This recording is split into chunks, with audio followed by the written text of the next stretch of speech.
Hi മക്കളെ, എല്ലാ കൂട്ടുകാർക്കും ടെല ക്ലാസിൻ്റെ പുതിയൊരു ഓൺലൈൻ സെഷനിലേക്ക് സ്വാഗതം. ഞാൻ നിങ്ങളുടെ സ്വന്തം വൈശാഖ് സാർ. മക്കളെ, നമ്മളെ കെമിസ്ട്രിയുടെ ഫസ്റ്റ് ചാപ്റ്റർ കംപ്ലീറ്റ് ചെയ്തായിരുന്നു അല്ലേ? എന്തായിരുന്നു first chapter? Some basic concepts of chemistry എന്നതായിരുന്നു നമ്മുടെ ഫസ്റ്റ് ചാപ്റ്റർ. അപ്പോൾ ഈ ചാപ്റ്ററുമായിട്ട് ബന്ധപ്പെട്ട കണ്ടന്റുകൾ കംപ്ലീറ്റ് ആയിട്ട് തന്നെ നമ്മൾ ഡിസ്കസ് ചെയ്തില്ലേ? എങ്കിൽ ഇന്നത്തെ ഈ ഒരു വീഡിയോ ലെക്ചറിൽ നമ്മൾ ഈ പാഠത്തിലെ NCERT കാണുന്ന എക്സസൈസ് ക്വസ്റ്റ്യനുകളാണ് വർക്ക് ചെയ്യുന്നത്. ഓക്കെ, അപ്പോൾ നമ്മൾ ചാപ്റ്റർ മൊത്തത്തിൽ കംപ്ലീറ്റ് ചെയ്ത് കഴിഞ്ഞു. ഇനി നമുക്ക് ഇതിനകത്തുള്ള എക്സസൈസ് ക്വസ്റ്റ്യനുകളും കൂടെ വർക്ക് ചെയ്ത് കഴിഞ്ഞാൽ ഈ പാഠം കംപ്ലീറ്റ് ആവും. ഇനി ചാപ്റ്ററിനകത്തുള്ള സോൾഡ് എക്സാമ്പിൾസ് എല്ലാം നമ്മൾ അതാത് ലെക്ചറിന് കൂടെ തന്നെ ചെയ്തിട്ടുണ്ടായിരുന്നു കേട്ടോ. ഓക്കെ, അപ്പോൾ നമുക്ക് ഇന്നത്തെ ഈ ഒരു ലെക്ചറിൽ നമുക്ക് എന്ത് ചെയ്യാം? നമ്മുടെ പറയുന്ന ക്വസ്റ്റ്യനുകളും കൂടെ വർക്ക് ചെയ്യാം. അങ്ങനെ ക്വസ്റ്റ്യനുകൾ വർക്ക് ചെയ്യുന്ന വഴി നമ്മൾ ഇതിന് മുൻപ് പഠിച്ച ടോപ്പിക്കുകൾ നമുക്ക് ജസ്റ്റ് ക്വിക്കായിട്ടൊന്ന് റിവൈസും ചെയ്യാം. ഓക്കെ അല്ലേ മക്കളെ? എല്ലാവരും റെഡി അല്ലേ? സോ നമുക്ക് എന്ത് ചെയ്യാം? നമ്മുടെ ഒന്നാമത്തെ ക്വസ്റ്റ്യനിലോട്ട് പോവാം. എന്താണ് നമ്മുടെ ഒന്നാമത്തെ ക്വസ്റ്റ്യൻ എന്ന് നോക്കിയാൽ മക്കളെ, calculate the molar mass of the following. താഴെ പറയുന്ന ആളുകളുടെ മോളാർ മാസ് കണക്ക് കൂട്ടാനാണ് പറഞ്ഞിരിക്കുന്നത്. എന്തൊക്കെ ആളുകൾ തന്നിരിക്കുന്നത്? H2O, CO2, CH4 ഈ പറയുന്ന 3 ആളുകളെയാണ് തന്നിരിക്കുന്നത്. അപ്പോൾ ഇവരുടെ മോളാർ മാസ് കണക്ക് കൂട്ടണം. ഓക്കെ ആണേ? ഒരു മോള് സബ്സ്റ്റൻസിൻ്റെ മാസിനെയല്ലേ നമ്മൾ മോളാർ മാസ് എന്ന് വിളിക്കുന്നത്. അപ്പോൾ ഇത് നമുക്ക് എങ്ങനെയാണ് കണക്ക് കൂട്ടുന്നതെന്ന് നോക്കിയത്.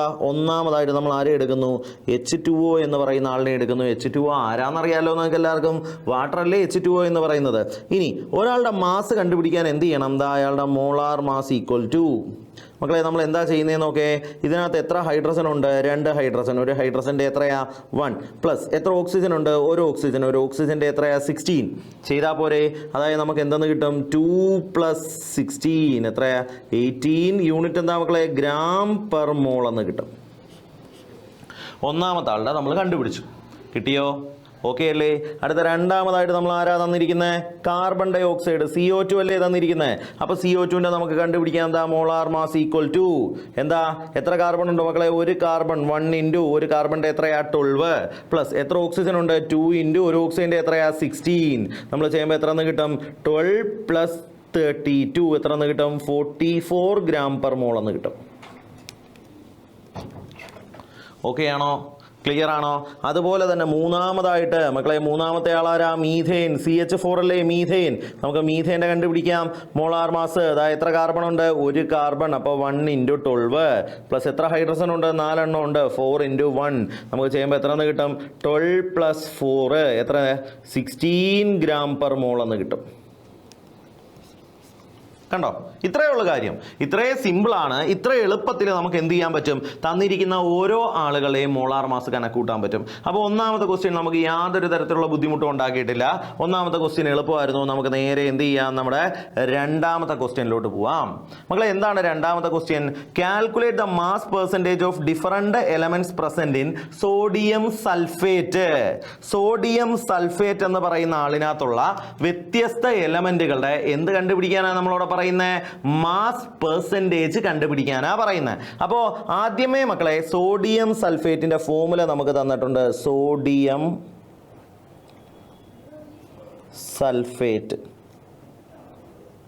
എന്താ? സോഡിയം സൾഫേറ്റിന്റെ ഫോർമുല Na2SO4. ഇതാണ് സോഡിയം സൾഫേറ്റ്. മക്കളെ, ഇതുമായിട്ട് തിരിഞ്ഞു പോകാൻ സാധ്യതയുള്ള 2 പേരുണ്ട്. അവരുടെയും കൂടെ ഫോർമുല ഞാൻ ഇങ്ങോട്ട് എഴുതിയിരിക്കാം. സോഡിയം സൾഫൈറ്റ് എന്നാണ് പറയുന്നതെന്ന് വെച്ചോ. സോഡിയം സൾഫൈറ്റ് എന്നാണ് പറയുന്നതെന്ന് വെച്ചോ. ഫോർമുല എങ്ങനെ വരും? Na2SO3. Sodium sulphite Na2SO3. ഇനി ഇൻ കേസ് നിങ്ങളെടുത്ത് സോഡിയം സൾഫൈഡ് എന്നാണ് പറയുന്നതെന്ന് വെച്ചോ. എന്താ? സോഡിയം സൾഫൈഡ് എങ്കിൽ ഫോർമുല എന്താ?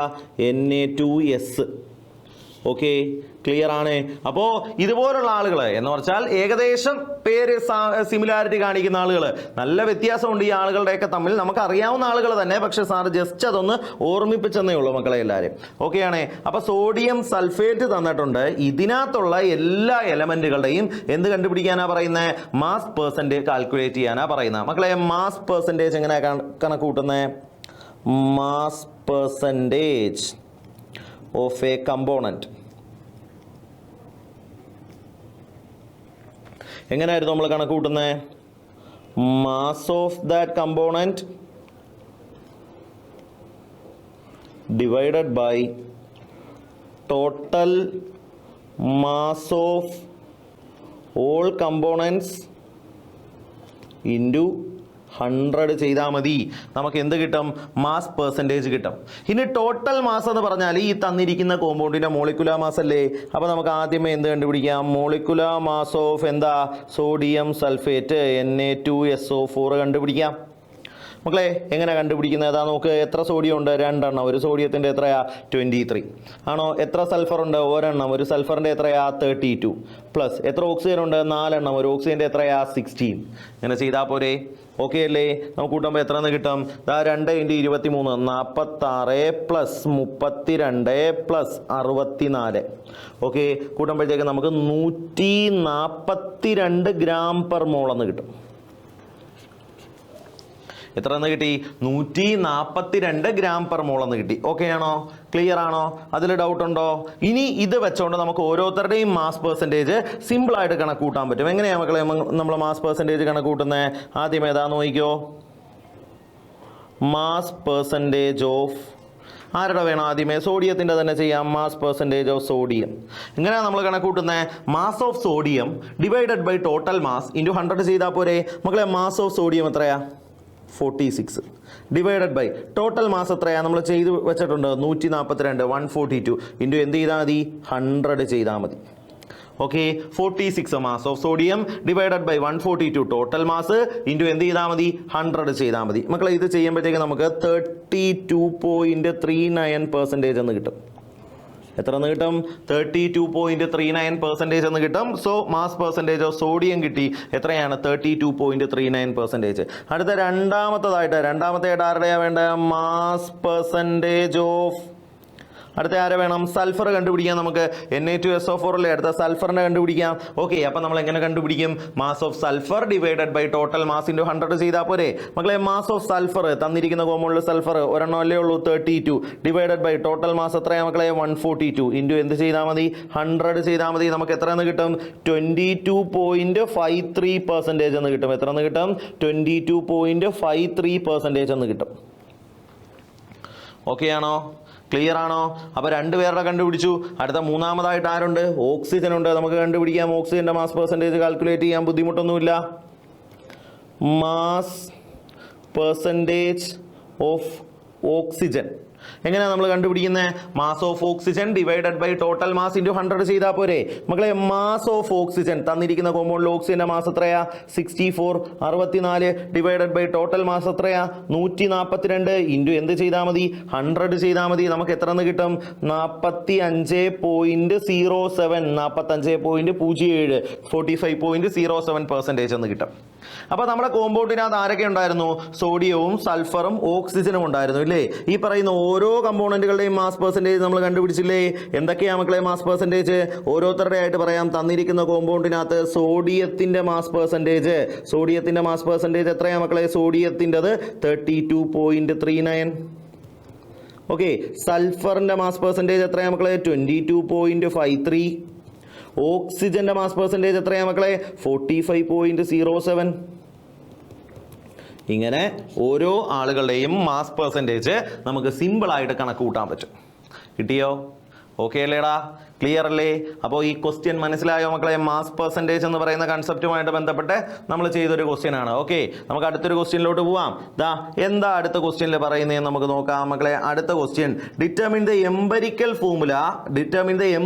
Formula of an oxide of iron. Iron എന്ന് പറയുന്ന മെറ്റലിൻ്റെ ഏതോ ഒരു ഓക്സൈഡ് ഉണ്ട്, അതിൻ്റെ എംപരിക്കൽ ഫോമുല കണ്ടുപിടിക്കണം. Which has 69.9% iron and 30.1% dioxygen by mass. മക്കളെ അയൺ എന്ന് പറയുന്ന എലമെൻറ്റിൻ്റെ ഏതോ ഒരു ഓക്സൈഡ് ഉണ്ട്. ഓക്കെ ആണേ? അതിനകത്ത് 69.9% അയൺ, ബാക്കി ആരുണ്ട്? ഓക്സിജൻ ഉണ്ട്. അങ്ങനെയാണെങ്കിൽ മാസ് പെർസെൻറ്റേജ് ആണ്, ബൈ മാസ് എന്ന് പറയുന്നുണ്ട്. സാറ് ലെക്ചർ പഠിപ്പിക്കുന്നതിൻ്റെ ഇടയ്ക്ക് സാറ് പറഞ്ഞുകൊണ്ടായിരുന്നു പെർസെൻറ്റേജ് ബൈ മാസ് എന്ന് നിങ്ങൾ കണ്ടാൽ അതിൻ്റെ അർത്ഥം അതെന്താണ്? മാസ് പെർസെൻറ്റേജ് ആണ്. ഓക്കെ, അതുപോലെ തന്നെ പെർസെൻറ്റേജ് ബൈ വോളിയം എന്ന് നിങ്ങൾ കണ്ടാൽ അതെന്താണ്? വോളിയം പെർസെൻറ്റേജുമാണ്. ഓക്കെയാണേ, ഇത് രണ്ട് നിങ്ങൾ ഓർത്തിരിക്കുമല്ലോ, ഉറപ്പാണല്ലോ. അങ്ങനെയാണെങ്കിലേ ഇതാ നമ്മുടെ കയ്യിൽ ഒരു ഓക്സൈഡ് ഉണ്ട്, അയണിൻ്റെ ആണ് ഓക്സൈഡ്. അതിനകത്ത് അയണിൻ്റെ പെർസെൻറ്റേജ് തരുന്നുണ്ട്, ഓക്സിജന്റെ പെർസെൻറ്റേജ് തരുന്നുണ്ട്. നമ്മൾ എന്ത് കണ്ടുപിടിക്കണം? അതിൻ്റെ എംപരിക്കൽ ഫോമുല കണ്ടുപിടിക്കണം. നമുക്ക് ഒരു ബുദ്ധിമുട്ടുമില്ല. നമുക്കത് ആദ്യമേ ഒരു ടേബിൾ വരയ്ക്കാം. നമ്മുടെ ടേബിള് എലമെൻ്റ്, ഓക്കെ, എലമെൻ്റ്, അതിനുശേഷം അതിൻ്റെ പെർസെൻറ്റേജ് കോമ്പോസിഷൻ, അതിനുശേഷം അതിൻ്റെ atomic wait, atomic mass, okay, percentage composition, അതിനുശേഷം അതിൻ്റെ അറ്റോമിക് വെയിറ്റ്, അതിനുശേഷം അതിൻ്റെ നമ്പർ ഓഫ് മോൾസ്, ഓക്കെ, അതിനുശേഷം അതിൻ്റെ സിംപ്ലസ്റ്റ് റേഷ്യോ.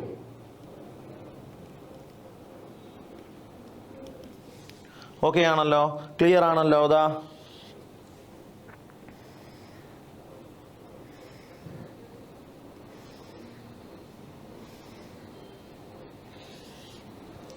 ആരൊക്കെയാ മക്കളെ നമ്മളെ എലമെന്റുകൾ? ആദ്യത്തെ എലമെന്റ് അയൺ, രണ്ടാമത്തെ എലമെന്റ് ഓക്സിജൻ. ഓക്കെ ആണോ? നമുക്ക് ഇവരുടെ രണ്ടുപേരുടെയും കേസിൽ കാൽക്കുലേറ്റ് ചെയ്യാം. പെർസെൻറ്റേജ് തന്നിട്ടുണ്ടല്ലോ മക്കളെ. അയണിൻ്റെ പെർസെൻറ്റേജ് എത്രയാ? 69.9%. ഓക്സിജൻ്റെ പെർസെൻറ്റേജ് എത്രയാ? 30.1%. ബുദ്ധിമുട്ടില്ലല്ലോ. അയൺ എന്ന് പറയുന്ന എലമെന്റിന്റെ അറ്റോമിക് വെയിറ്റ് എത്രയാ? 55.85 gram per mole. Okay, iron എന്ന് പറയുന്ന ആളുടെ അറ്റോമിക് വെയിറ്റ് എത്രയാ? 55.85 ഗ്രാം പെർ മോൾ. ഓക്സിജന്റെ എത്രയാ? 16. ഓക്കെ മക്കളെ, ഇത് രണ്ടും തമ്മിൽ ഡിവൈഡ് ചെയ്താൽ എന്ത് കിട്ടും? നമ്പർ ഓഫ് മോൾസ് കിട്ടും. ഓക്കെ ആണേ? അപ്പോൾ അതിനുവേണ്ടി നമ്മൾ എന്താ ചെയ്യുന്നു? ഇതിനെ രണ്ടിനെ നമ്മൾ ഡിവൈഡ് ചെയ്യുന്നു. രണ്ടിനെ നമ്മൾ ഡിവൈഡ് ചെയ്യുമ്പോൾ 69.9 ഡിവൈഡഡ് ബൈ 55.85 നമ്മൾ ചെയ്യുമ്പോൾ നമുക്ക് 1.25 എന്ന് കിട്ടും. ഇവിടുത്തെ നമ്പർ ഓഫ് മോൾസ് എത്ര എന്ന് കിട്ടി? 1.25 എന്ന് കിട്ടി. ഓക്കെ ആണോ? ഇനി അടുത്തത് ഓക്സിജന്റെ കേസിൽ 30.1 ഡിവൈഡഡ് ബൈ 16 എന്ന് ചെയ്യണം. അത് ചെയ്യുമ്പോൾ നമുക്ക് 1.88 എന്ന് കിട്ടി. ഓക്കെ ആണേ? ക്ലിയർ ആണേ? അടുത്ത സ്റ്റെപ്പിൽ നമ്മൾ എന്താ ചെയ്യണമെന്നാ പറഞ്ഞേ?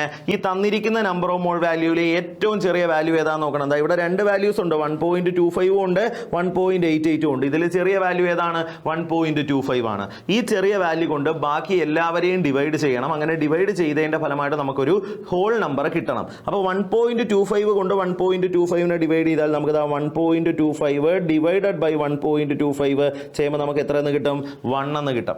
എന്നാൽ ഇവിടെ ആണെങ്കിലോ 1.88 ഡിവൈഡഡ് ബൈ 1.25, 1.88 ഡിവൈഡഡ് ബൈ 1.25 ചെയ്താൽ നമുക്ക് 1.5 എന്നും കിട്ടും.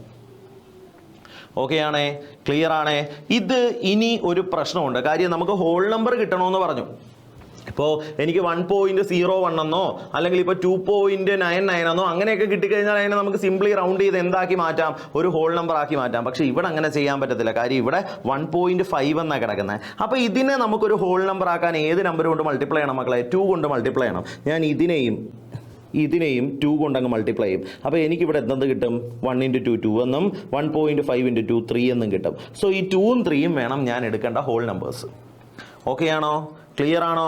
ഇനി എനിക്ക് ബുദ്ധിമുട്ടൊന്നുമില്ല. കാര്യം എനിക്ക് വേണ്ടത് എന്താണ്? ഈ തന്നിരിക്കുന്ന അയണിൻ്റെ ഓക്സൈഡിൻ്റെ എംപരിക്കൽ ഫോമുലയാണ്. അതായത് എംപരിക്കൽ ഫോമുല നമ്മൾ എഴുതാൻ പോണു. എംപരിക്കൽ ഫോമുല എങ്ങനെ എഴുതാം നമുക്ക്? അയൺ എത്ര എണ്ണം? 2 എണ്ണം. അയണിൻ്റെ താഴെയുള്ള നമ്പർ അയണിൻ്റെ താഴോട്ട് എഴുതുക. Fe2. ഓക്സിജൻ എത്ര എണ്ണം? 3 എണ്ണം. Fe2O3. Fe2O3യുടെ പേരെന്താണെന്നറിയാമോ മക്കളെ? Fe2O3യുടെ പേര് ഫെറിക് ഓക്സൈഡ് എന്നാണ് കേട്ടോ. അല്ലെങ്കിൽ അയൺ 3 ഓക്സൈഡ് എന്നും നമുക്ക് പറയാം. ഫെറിക് ഓക്സൈഡ് അല്ലെങ്കിൽ അയൺ 3 ഓക്സൈഡ് എന്നാണ് പേര്. അപ്പോൾ FeO എന്ന് പറയുന്ന ഒരു ഓക്സൈഡ് ഉണ്ട് കേട്ടോ. അതിനെ ഫെറസ് ഓക്സൈഡ് എന്നാണ് പറയുന്നത്. FeO ഇവിടെ ആവശ്യമുള്ള ആളല്ല, എന്നാലും സാറ് ജസ്റ്റ് പറയുവാണ്. FeOയുടെ പേരെന്തുവാ? ഫെറസ് ഓക്സൈഡ് അല്ലെങ്കിൽ അയൺ 2 ഓക്സൈഡ്. ഓക്കെ ആണോ? ഇത് വേറൊരാളാണ്. Fe2O3യുടെ പേര് ferric oxide. Okay, iron 3 oxide. കിട്ടിയോ? ഓക്കെ അല്ലേ? ക്ലിയർ അല്ലേ? അടുത്തൊരു ക്വസ്റ്റ്യൻ നോക്കാം. അടുത്ത ക്വസ്റ്റ്യൻ മക്കളെ, അടുത്ത question. Calculate the amount of carbon dioxide that could be produced when 1 mole of carbon is burned in air, 1 mole of carbon is burned in 16 gram of dioxygen, 2 mole of carbon are burned in 16 gram of dioxygen. അപ്പോൾ എല്ലാ ചോദ്യവുമായിട്ട് ബന്ധപ്പെട്ട ഒരു ഒറ്റ റിയാക്ഷനാണ് ഉള്ളത്. So നമുക്ക് ആദ്യമേ ആ reaction എഴുതാം. എന്താ reaction? C + O2 gives CO2. ഇതാണ് നമ്മുടെ reaction.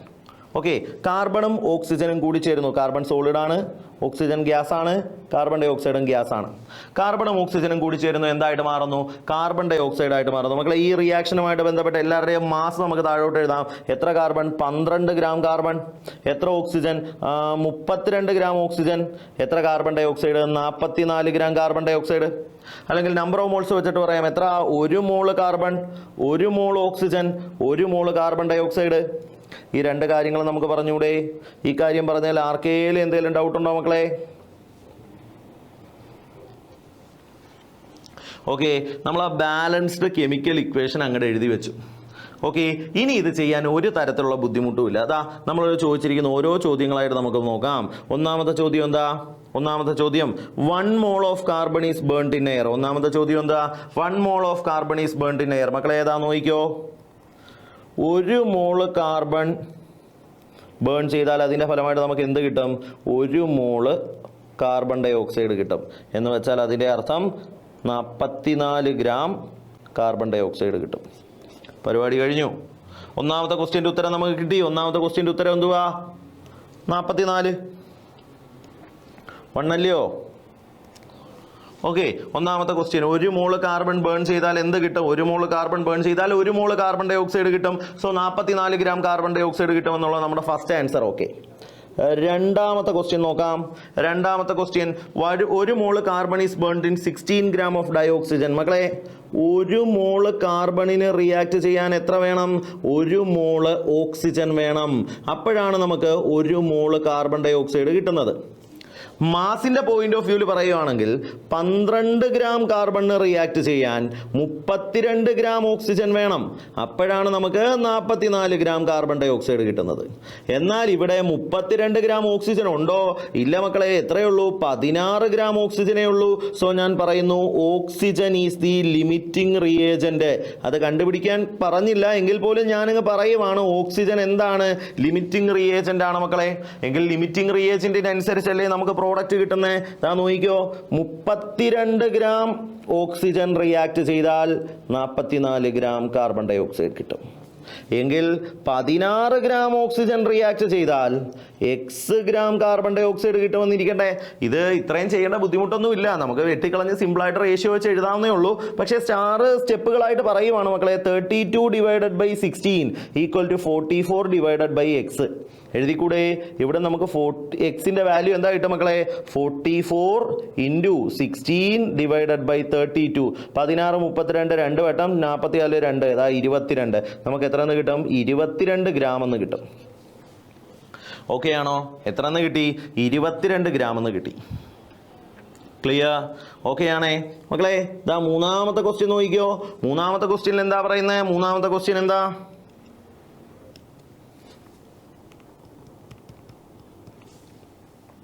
Two mole of carbon are burned in 16 gram of oxygen. മക്കളെ, 1 മോള് കാർബണിന് റിയാക്ട് ചെയ്യാൻ 1 മോൾ ഓക്സിജൻ വേണം ഇല്ലേ?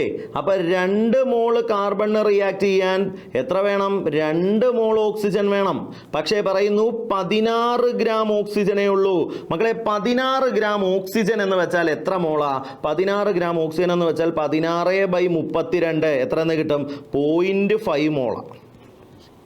ഓക്കെ, 2 മോള് കാർബൺ ഉണ്ടായിക്കോട്ടെ. 2 മോള് കാർബണിന് റിയാക്ട് ചെയ്യാൻ എന്ത് വേണം?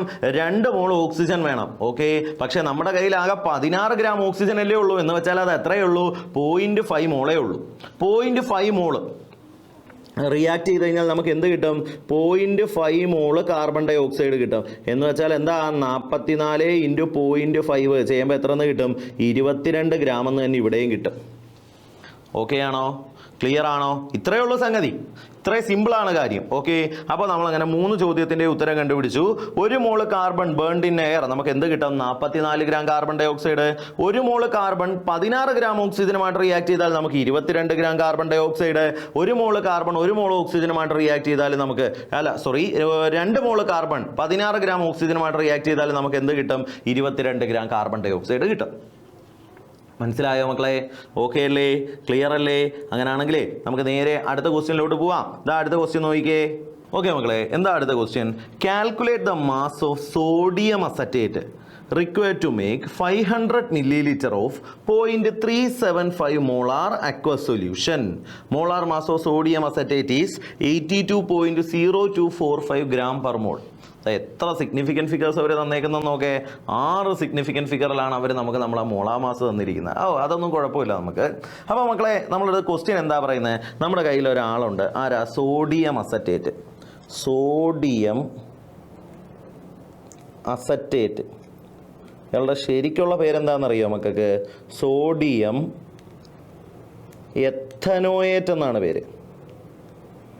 ഓക്കെ, ഇതിൻ്റെ ഫോമുല എന്താ തന്നിട്ടുണ്ടല്ലോ? CH3COONA. ഓക്കെ, ഒരു കാർബോക്സിലിക് ആസിഡിൻ്റെ സോഡിയം സാൾട്ടാണിത്. ഓക്കെ, നമുക്ക് വേണ്ടത് സോഡിയം അസറ്റേറ്റിൻ്റെ മാസാണ്. എന്തിനുള്ള mass? Required to make 500 milliliter of 0.375 molar aqueous solution. Molar mass of sodium acetate തന്നിട്ടുണ്ട്. ഓക്കെ, അപ്പോൾ മക്കളെ ഇതാ ഇവിടെ ഒരു കാര്യം പറയുന്നുണ്ടല്ലോ, 0.375 മോളാർ അക്വസ് സൊല്യൂഷൻ എന്നൊരു കാര്യം പറയുന്നില്ലേ? അക്വസ് സൊല്യൂഷൻ ഓഫ് ആരാ? Sodium acetate, CH3COONA. ഇങ്ങനൊരു കാര്യം ഇവിടെ പറയുന്നില്ലേ? എന്താ ഇതുകൊണ്ട് ഉദ്ദേശിക്കുന്നത്? 1000 milliliter സൊല്യൂഷൻ എടുത്താൽ അതിനകത്ത് കണ്ടെയ്ൻസ് 0.375 മോൾ ഓഫ് CH3COONA. അപ്പോൾ 0.375 molar aqueous solution of sodium acetate എന്ന് പറഞ്ഞാൽ മക്കളെ അതിൻ്റെ അർത്ഥം എന്താ? 1000 milliliter സൊല്യൂഷനെ നമ്മൾ എടുത്താൽ അതിൽ 0.375 മോള് എന്തുണ്ട്? സോഡിയം അസറ്റേറ്റ് ഉണ്ട് എന്നുള്ളതാണ് അതിൻ്റെ അർത്ഥം. ഓക്കെ, എങ്കിൽ നമുക്ക് 1000 milliliter ഇത്ര ഉണ്ടെങ്കിൽ നമുക്ക് എന്താ കണ്ടുപിടിക്കാം? Number of moles of CH3COONA sodium acetate in 500 milliliter. 500 milliliterനകത്തുള്ള നമ്പർ ഓഫ് മോൾസ് എത്രയാണെന്ന് കണ്ടുപിടിക്കാം മക്കളെ. നോക്കിക്കോ, 0.375 മോളാണ് 1000 milliliterലുള്ളത്. എങ്കിൽ ഇൻറ്റു എന്ത് ചെയ്താൽ മതി? 500 ചെയ്താൽ മതി. നമുക്ക് എത്രയെന്ന് കിട്ടും? 0.1875 അത്രയും മോളെന്ന് കിട്ടും. ഓക്കെ ആണോ? ചെയ്യാൻ ബുദ്ധിമുട്ടൊന്നുമില്ല മക്കളെ. 0.000 വെട്ടിപ്പോയി 5 10 താഴെ വെട്ടി 2 വരും കേട്ടോ. അപ്പോൾ 0.375ൻ്റെ പാതി എടുത്താൽ മതി. 0.1875 എന്ന് കിട്ടും. നമുക്കിപ്പോൾ നമ്പർ ഓഫ് മോൾസ് കിട്ടി, അവരുടെ മോളാർ മാസ് ഉണ്ട്. എങ്കിൽ ഗിവൺ മാസ് കണ്ടുപിടിക്കാൻ എന്ത് ചെയ്താൽ മതി? ഈ നമ്പർ ഓഫ് മോൾസിനെ മോളാർ മാസ് കൊണ്ട് മൾട്ടിപ്ലൈ ചെയ്താൽ പോരെ? അപ്പോൾ നമുക്ക് എഴുതാം mass of CH3CONA sodium acetate. എങ്ങനെയാ? നമ്പർ ഓഫ് മോൾസ് എത്രയാ മക്കളെ? 0.1875 into molar mass of sodium acetate ചെയ്താൽ പോരെ? Okay, number of moles 0.1875 into molar mass എത്രയാ മക്കളെ? 82.0245. ഇതല്ലേ ക്വസ്റ്റ്യൻ തന്നോണ്ടല്ലോ മോളാർ മാസ് 82.0245 ചെയ്യുമ്പോൾ നമുക്ക് എന്താന്ന് കിട്ടും? 15.38 അത്രയും ഗ്രാം എന്ന് കിട്ടും. 15.38 ഗ്രാം ആണ് നമ്മുടെ ആൻസർ. കിട്ടിയോ? ഓക്കെ ആണോ? ക്ലിയർ അല്ലേ? ക്വസ്റ്റ്യൻ വലിയ ബുദ്ധിമുട്ടൊന്നും വരുത്തുന്നില്ലല്ലോ, എളുപ്പമല്ലേ? നമുക്കിപ്പോൾ കാണുമ്പോഴത്തേക്കും നമ്മൾ ആദ്യമായിട്ട് ഏതൊരു മോഡൽ ക്വസ്റ്റ്യൻ കണ്ടാലും മക്കളെ നമുക്കൊരു ബുദ്ധിമുട്ടുണ്ടാവും. പക്ഷേ നമ്മളത് ചെയ്ത് പ്രാക്ടീസ് ചെയ്ത് നമുക്കിപ്പോൾ ഇത് ചെയ്തത് എങ്ങനെയാണെന്ന് നിങ്ങൾക്ക് മനസ്സിലായില്ലേ? ഇനി ഈ ചോദ്യം എന്ത് ചെയ്യുക? നിങ്ങൾ പ്രാക്ടീസ് ചെയ്യുക. നമ്മളങ്ങനെ പ്രാക്ടീസ് ചെയ്താൽ പിന്നെ ഒരിക്കലും തെറ്റത്തില്ല. ഓക്കെ ആണേ? ക്ലിയർ ആണേ? അടുത്ത ക്വസ്റ്റ്യനിലോട്ട് പോവാം മക്കളെ. അടുത്ത question, calculate the concentration of nitric acid in mall per litre in a sample which has a density 1.41 gram per milliliter and the mass percentage of nitric acid in it being 69%. മക്കളെ, ഒരു solution, nitric ആസിഡിന്റെ solution. അപ്പൊ നിങ്ങൾക്ക് എല്ലാവർക്കും അറിയാലോ ആരാ nitric acid? ആരാ nitric acid എന്ന് പറയുന്നത്? HNO3 ആണെന്ന് അറിയാമല്ലോ. നൈട്രിക് ആസിഡിന്റെ ഫോമുല എന്താ? HNO3 അറിയാമല്ലോ. ഇതുപോലെ നൈട്രസ് ആസിഡ് ഉണ്ട് കേട്ടോ, HNO2. ഓക്കെ ആണേ. അത് പോട്ടെ. അപ്പോൾ നമുക്ക് വേണ്ടത് നൈട്രിക് ആസിഡിന്റെ കോൺസെൻട്രേഷൻ ആണ്. ഏത് യൂണിറ്റിലുള്ള കോൺസെൻട്രേഷൻ വേണം മക്കളെ? Mole per litre. Mole per litre എന്ന് പറയുമ്പോൾ നമുക്കറിയാം അത് ആരാ? മൊളാരിറ്റിയാ. നമ്മൾ പഠിച്ചോണ്ട് molarity, number of moles of solute by volume of solution litre. ഇതാണ് മൊളാരിറ്റി. അതിന്റെ യൂണിറ്റ് ആയിരുന്നു മോൾ പെർ ലിറ്റർ അല്ലെങ്കിൽ മോളാർ അല്ലേ? The mole per litre in a sample which has a density. ഒരു സാമ്പിൾ ഉണ്ട്, അതിന്റെ ഡെൻസിറ്റി തന്നിട്ടുണ്ട്. എത്രയാണ്? 1.41 gram per milliliter എന്ന് തന്നിട്ടുണ്ട്. And the mass percentage of nitric acid in it is being 69%. ഇതിനകത്തുള്ള നൈട്രിക് ആസിഡിന്റെ മാസ് പെർസെൻറ്റേജ് തരുന്നുണ്ട്. എത്രയാണ്? 69%. അപ്പോൾ ദാ മാസ് പെർസെൻറ്റേജ് ഓഫ് HNO3 എത്രയാണ്? 69%. 69% എന്ന് വെച്ചാൽ അതിൻ്റെ അർത്ഥം എന്തുവാ? 100 gram HNO3 സൊല്യൂഷൻ നമ്മൾ എടുത്താൽ അതിനകത്ത് 69 gram എന്തായിരിക്കും? HNO3 നൈട്രിക് ആസിഡ് ഉണ്ടായിരിക്കും. 100 gram സൊല്യൂഷൻ എടുത്താൽ അതിനകത്ത് എന്ത് കാണും? 69 gram HNO3. അപ്പം മക്കളെ ഞാൻ ഗിവൺ മാസ് ഓഫ് HNO3 എന്തായിട്ട് എടുക്കുക? 69 gram ആയിട്ട് അങ്ങ് എടുക്കുക. ഓക്കെ, നമ്മൾ 100 gram ആണ് മൊത്തത്തിൽ നമ്മളെടുത്ത സാമ്പിൾ എന്ന് നിങ്ങൾ കരുതുക. ഓക്കെ ആണേ. അപ്പോൾ ഗിവൺ മാസ് തന്നിട്ടുണ്ട്. ഇനി HNO3 നൈട്രിക് ആസിഡിന്റെ മോളിക്കുലാർ മാസ് നമുക്ക് കണ്ടുപിടിച്ചൂടെ? മോളിക്കുലാർ മാസ് ഓഫ് HNO3 എങ്ങനെ കണ്ടുപിടിക്കും മക്കളെ?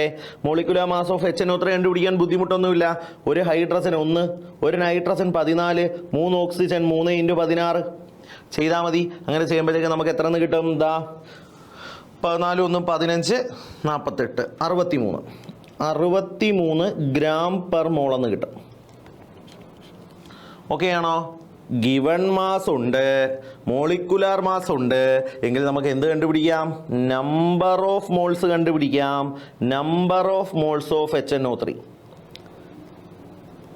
Number of moles of HNO3 കണ്ടുപിടിക്കാൻ ഗിവൺ മാസ് എത്രയാ? 69 ഡിവൈഡഡ് ബൈ മോളിക്കുലാർ മാസ് എത്രയാ?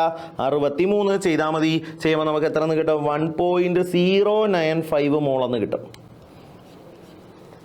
എത്ര എന്ന് കിട്ടും? 1.095 മോൾ എന്ന് കിട്ടും. ഇനി നമുക്കിപ്പോൾ നമ്പർ ഓഫ് മോൾസേ കിട്ടിയുള്ളൂ. ഇനി നമുക്ക് എന്ത് വേണം? വോളിയം വേണം. വോളിയം ഓഫ്, നമ്മളിപ്പോൾ മാസ് എത്ര എടുത്ത മക്കളെ? 100 gram അല്ലേ എടുത്തേ? Volume of 100 gram of HNO3 കണ്ടുപിടിക്കാൻ എന്തെങ്കിലും വഴിയുണ്ടോ? നമ്മൾ നോക്കിയപ്പോൾ ഇവിടെ ഒരാളെ തന്നിട്ടുണ്ട്. ആരാ? ഡെൻസിറ്റി നമുക്ക് തന്നിട്ടുണ്ട് ഇല്ലേ? എങ്കിൽ density equal to mass by volume അല്ലേ? അപ്പോൾ വോളിയം ഈക്വൽ ടു നമുക്ക് എന്താ എഴുതാം? Mass of solution divided by density എന്ന് എടുത്തുകൂടെ മക്കളെ? നമുക്ക് മാസ് എത്രയാ? 100. സൊല്യൂഷൻ്റെ മാസാണേ 100 ഡിവൈഡഡ് ബൈ ഡെൻസിറ്റി ക്വസ്റ്റിനെ തന്നിട്ടുണ്ട്. എത്രയാണ് മക്കളെ? 1.41 ചെയ്യുമ്പോൾ നമുക്ക് എത്രയെന്ന് കിട്ടും? 70.92 എന്ന് കിട്ടും. വോളിയത്തിൻ്റെ യൂണിറ്റ് ഇവിടെ എന്താ എടുക്കണം? Milli litre. കാരണം ഡെൻസിറ്റിയുടെ യൂണിറ്റ് നോക്കടാ, ഗ്രാം പെർ മില്ലി ലിറ്റർ അല്ലേ? അപ്പോൾ വോളിയത്തിൻ്റെ യൂണിറ്റ് ഇവിടെ എന്തായിരിക്കും? മില്ലി ലിറ്റർ ആയിരിക്കും. ഓക്കെ, ക്ലിയർ ആണോ? ഓക്കെ ആണോ? ഇനി വോളിയം നമുക്ക് അല്ലെങ്കിൽ നമുക്ക് കോൺസെൻട്രേഷൻ കണ്ടുപിടിക്കുന്ന മോൾസ് പെർ ലിറ്ററിലല്ലേ? അപ്പോൾ ഇത് മില്ലി ലിറ്ററിലല്ലേ? മില്ലി ലിറ്ററിൽ ഇരിക്കുന്ന വാല്യൂവിനെ ലിറ്ററിലോട്ട് മാറ്റാൻ നമുക്കറിയാമല്ലോ. ഇൻറ്റു എന്ത് ചെയ്താൽ മതി? 10⁻³ ചെയ്താൽ മതി. അപ്പോൾ 70.92 ഇൻറ്റു 10⁻³ അത്രയും ലിറ്റർ എന്ന് നമുക്ക് കിട്ടി. ഓക്കെ ആണോ മക്കളെ? ക്ലിയർ ആണോടാ? അങ്ങനെയാണെങ്കിൽ നമുക്ക് ഇനി എന്ത് കണ്ടുപിടിക്കാം? കോൺസെൻട്രേഷൻ കണ്ടുപിടിക്കാം.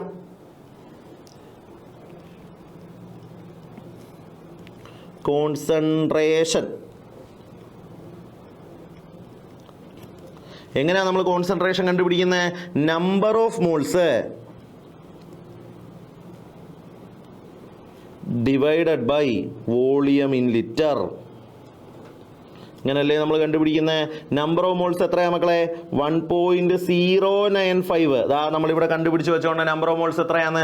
1.095 divided by volume in litre എത്രയാണ് മക്കളെ? 70.92 ഇൻറ്റു 10⁻³ ഓക്കെ ആണോ? ക്ലിയർ ആണോ? ഈ 10⁻³ മോളിൽ പോകുമ്പോൾ 10⁻+3 ആവും എന്നറിയാമല്ലോ. അങ്ങനെ നമുക്ക് ഇതിൻ്റെ കോൺസെൻട്രേഷൻ എത്രയെന്ന് കിട്ടും? 15.44 അത്രയും മോൾ പെർ ലിറ്റർ എന്ന് കിട്ടും. എന്തെന്ന് കിട്ടും? 15.44 15.44 അത്രയും മോൾ പെർ ലിറ്റർ എന്ന് നമുക്ക് കിട്ടും. അതായിരിക്കും നമ്മുടെ കോൺസെൻട്രേഷൻ. അതാണ് നമ്മുടെ ആൻസർ. കിട്ടിയോ മക്കളെ? ഓക്കെ ആണോ? ക്ലിയർ ആണോ? അടുത്ത ക്വസ്റ്റ്യനിലോട്ട് പോവാം. അടുത്ത ക്വസ്റ്റ്യൻ നോക്കാം.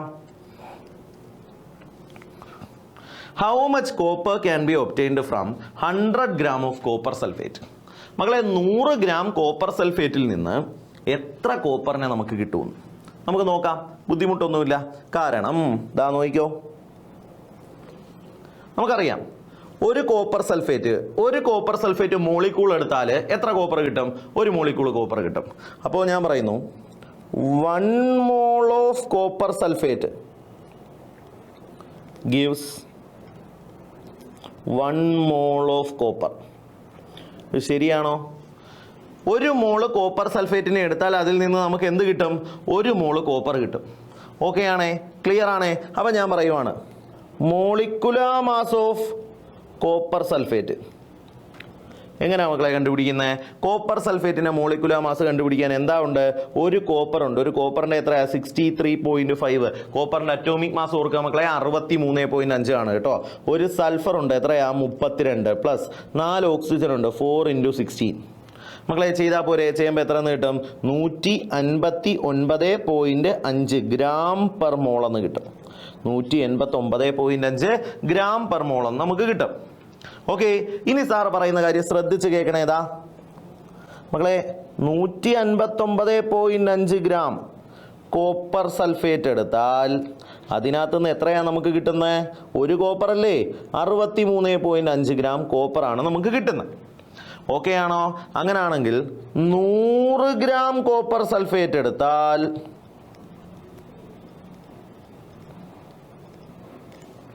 നമുക്ക് എന്താ കിട്ടും? 63.5 ഡിവൈഡഡ് ബൈ 159.5 ഇൻറ്റു 100 ചെയ്താൽ പോരെ? അത്രയും ഗ്രാം കോപ്പർ കിട്ടും. ഓക്കെ, ക്ലിയർ ആണോ? അങ്ങനെയാണെങ്കിൽ നമുക്ക് എമൗണ്ട് ഓഫ് കോപ്പർ എഴുതാം. എമൗണ്ട് ഓഫ് കോപ്പർ ഇങ്ങനെ കണ്ടുപിടിക്കുന്നത് 63.5 ഇൻറ്റു 100 ഡിവൈഡഡ് ബൈ 159.5. 159.5 ചെയ്യുമ്പോൾ നമുക്ക് എത്ര എന്ന് കിട്ടും? 39.81 gram എന്ന് കിട്ടും. എത്ര കിട്ടും മക്കളെ? 39.81 gram എന്ന് കിട്ടും. അപ്പോൾ 100 gram കോപ്പർ സൾഫേറ്റിനെ എടുത്താൽ അതിനകത്ത് എത്ര കോപ്പർ കാണും? 39.81 gram കോപ്പർ കാണും 100 gram കോപ്പർ സൾഫേറ്റിനെ എടുത്താൽ. ബാക്കി സൾഫറും ഓക്സിജനും ഒക്കെ ആയിരിക്കും. ഓക്കെ, ക്ലിയർ ആണോ? ഓക്കെ ആണോ? ഇത് ഈ രീതിയിൽ ചെയ്യാം. അല്ലെങ്കിൽ കോപ്പറിന്റെ മാസ് പെർസെൻറ്റേജ് കണ്ടുപിടിച്ച് നമുക്ക് ചെയ്യാം കേട്ടോ. 100 gram കോപ്പർ സൾഫേറ്റ്, മൊത്തം കോപ്പർ സൾഫേറ്റിന്റെ എത്ര ശതമാനമാണ് കോപ്പറിന്റെ മാസ് എന്ന് നമ്മൾ നോക്കിയാൽ മതി. അതാണ് നമ്മൾ ഈ ചെയ്തു വെച്ചേക്കുന്നത്. ഓക്കെ ആണോ? ക്ലിയർ ആണോ? ഓക്കെ, അടുത്ത ക്വസ്റ്റ്യൻ നോക്കാം മക്കളെ. അടുത്ത ക്വസ്റ്റ്യനകത്ത് എന്താ പറയുന്നത്? Determine the molecular formula of an oxide of iron in which mass percentage of iron and oxygen are 69.9 and 30.1 respectively. ഇതേപോലൊരു ക്വസ്റ്റ്യൻ നമ്മൾ ചെയ്തതല്ലേ മക്കളെ? ഇതേ ക്വസ്റ്റ്യൻ നമ്മൾ ചെയ്തതാ. പക്ഷേ അവിടെ എംപരിക്കൽ ഫോർമുലയായിരുന്നു കണക്കൂട്ടാൻ പറഞ്ഞത്.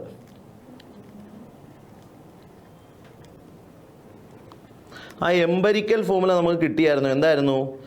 Fe2O3 എന്ന് കിട്ടിയായിരുന്നു. സാർ അതിൻ്റെ പേര് പറഞ്ഞു തന്നായിരുന്നു, നിങ്ങൾ ഓർക്കുന്നുണ്ടോ? Ferric oxide.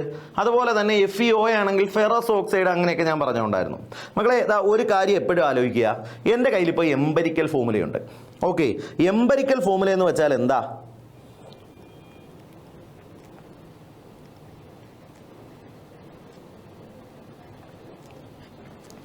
ഒരു വസ്തുവിലുള്ള ആറ്റങ്ങളുടെ, ഒരു മോളിക്യൂളിലുള്ള ആറ്റങ്ങളുടെ സിംപ്ലസ്റ്റ് ഹോൾ നമ്പർ റേഷ്യോയിൽ നമ്മൾ എഴുതുന്നതാണ് എംപരിക്കൽ ഫോർമുല. ഓക്കെ ആണോ? ക്ലിയർ ആണോ?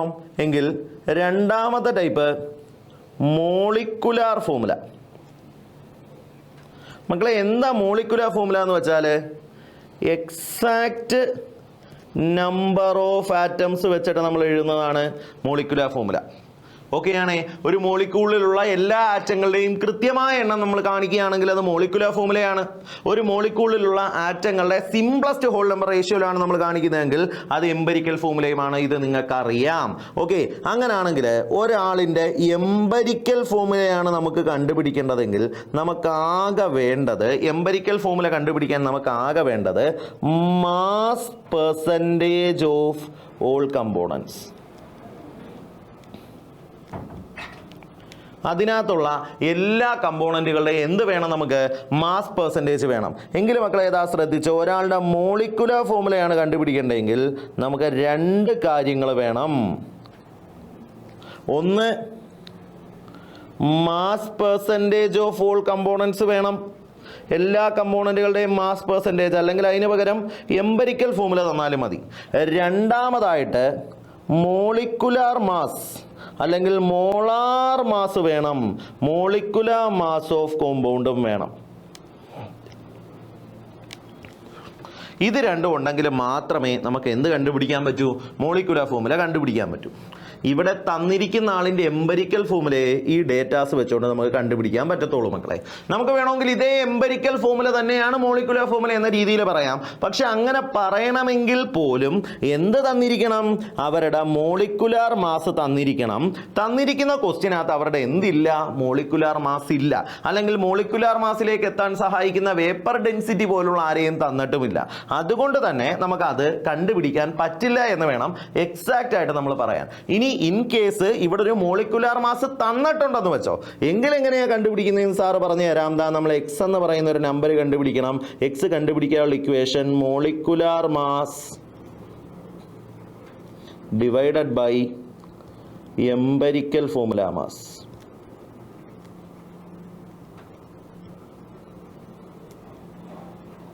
എക്സ് കണ്ടുപിടിക്കാനുള്ള ഇക്വേഷൻ എന്താ? Molecular mass divided by empirical formula mass. എന്നിട്ട് നമ്മൾ തന്നിരിക്കുന്ന എംപരിക്കൽ ഫോർമുലയെ ഈ എക്സ് എന്ന നമ്പർ കൊണ്ട് മൾട്ടിപ്ലൈ ചെയ്താൽ നമുക്ക് എന്ത് കിട്ടും? മോളിക്കുലാർ ഫോർമുല കിട്ടും. Okay, in case molecular mass തന്നിട്ടുണ്ടെങ്കിൽ നിങ്ങൾ ഈ കണ്ടുപിടിച്ച് വെച്ചിരിക്കുന്ന എംപരിക്കൽ ഫോർമുല വെച്ചുകൊണ്ട് കൂടെ എന്ത് കണ്ടുപിടിക്കുക? എംപരിക്കൽ ഫോർമുലയിൽ നിന്നുള്ള മാസ് കണ്ടുപിടിക്കുക. Then divide molecular mass with empirical formula mass, you will get a whole number value. ആ ഹോൾ നമ്പർ വാല്യൂ കൊണ്ട് എംപരിക്കൽ ഫോർമുലയെ മൾട്ടിപ്ലൈ ചെയ്താൽ നമുക്ക് എന്ത് കിട്ടും? നമ്മുടെ മോളിക്കുലാർ ഫോർമുല കിട്ടും. കിട്ടിയോ? ഓക്കെ ആണോ? ക്ലിയർ ആണോ? സെറ്റ് അല്ലേ മക്കളെ? അങ്ങനെയാണെങ്കിൽ നമുക്ക് നേരെ അടുത്ത ക്വസ്റ്റ്യനിലോട്ട് പോവാം. ഓക്കെ മക്കളെ, നമുക്ക് നമ്മുടെ അടുത്ത ക്വസ്റ്റ്യൻ നോക്കാം. കാൽക്കുലേറ്റ് ദി അറ്റോമിക് മാസ് അല്ലെങ്കിൽ average atomic mass of chlorine using the following data. തന്നിരിക്കുന്ന ഡേറ്റാസ് യൂസ് ചെയ്ത് ക്ലോറിൻ എന്ന് പറയുന്ന എലമെന്റിന്റെ ആവറേജ് അറ്റോമിക് മാസ് കണക്ക് കൂട്ടാൻ. മക്കളെ, നമ്മൾ ആവറേജ് അറ്റോമിക് മാസ് എന്ന് പറയുന്ന കൺസെപ്റ്റ് പഠിച്ചിട്ടുണ്ട്. ഒരു എലമെന്റ് ഒന്നിലധികം ഐസോടോപ്പുകളായിട്ട് എക്സിസ്റ്റ് ചെയ്യുമ്പോൾ നമ്മൾ അവരുടെ ആവറേജ് അറ്റോമിക് മാസ് കണക്ക് കൂട്ടുന്നു എന്ന് നമ്മൾ പറഞ്ഞിട്ടുണ്ട്. ഓക്കെ, ഇവിടെ നമുക്ക് ആവറേജ് അറ്റോമിക് മാസ് കണ്ടുപിടിക്കാം. Average atomic mass. അതിന് വേണ്ടി ഓരോ ആളുകളുടെയും പെർസെൻറ്റേജ് ഓഫ് നാച്ചുറൽ അബണ്ടൻസ് തരുന്നുണ്ട്, അവരുടെ മോളാർ മാസും തരുന്നുണ്ട്. അപ്പോൾ ആദ്യമേ ക്ലോറിൻ 35 ഐസോട്ടോപ്പ്, അതിൻ്റെ മോളിക്കുലാർ മാസ് എത്രയാ? 34.9689 അല്ലേ, ഇൻറ്റു അതിൻ്റെ percentage of natural abundance 75.77 divided by 100 ചെയ്യണം നമ്മൾ. ഓക്കെ ആണേ? ആദ്യത്തെ ആളായേ?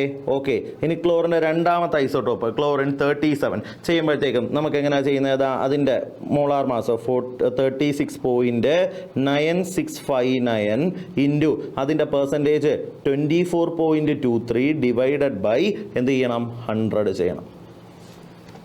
ഓക്കെ മക്കളെ, ആദ്യത്തെ ഇത് ചെയ്യുമ്പോഴത്തേക്കും നമുക്ക് എന്താ കിട്ടും? 26.4959 എന്ന് കിട്ടും. പ്ലസ് ഓക്കെ, രണ്ടാമത്തേത് ചെയ്യുമ്പോഴത്തേക്കും നമുക്ക് 8.9568 എന്ന് കിട്ടും. ഓക്കെ ആണോ? ഇത് രണ്ടും കൂടെ നമ്മൾ ആഡ് ചെയ്ത് നോക്കുമ്പോഴത്തേക്കും നമുക്ക് 35.4527 എന്നാണ് കിട്ടുന്നത്. ഇത്രയും ഗ്രാം പെർ മോൾ എന്ന് നമുക്ക് എഴുതാം. ഇതാണ് ക്ലോറിൻ്റെ ആവറേജ് അറ്റോമിക് മാസ്. നമ്മൾ പറഞ്ഞിട്ടുണ്ട് ഒരാളുടെ ആവറേജ് അറ്റോമിക് മാസ് എങ്ങനെയാണ് കണക്ക് കൂട്ടുന്നത്? ഏതെങ്കിലും ഒരു ഐസോട്ടോപ്പിൻ്റെ മാസ് ഇൻറ്റു അതിൻ്റെ percentage abundance divided by 100 plus അങ്ങനെ ഓരോ ഐസോട്ടോപ്പുകളുടെ കേസിലും ചെയ്താൽ നമുക്ക് എന്ത് കിട്ടും? ആ എലമെൻറ്റിൻ്റെ ആവറേജ് അറ്റോമിക് മാസ് നമുക്ക് കണക്ക് കൂട്ടാൻ പറ്റും. ഓക്കെ അല്ലേ? ക്ലിയർ അല്ലേ?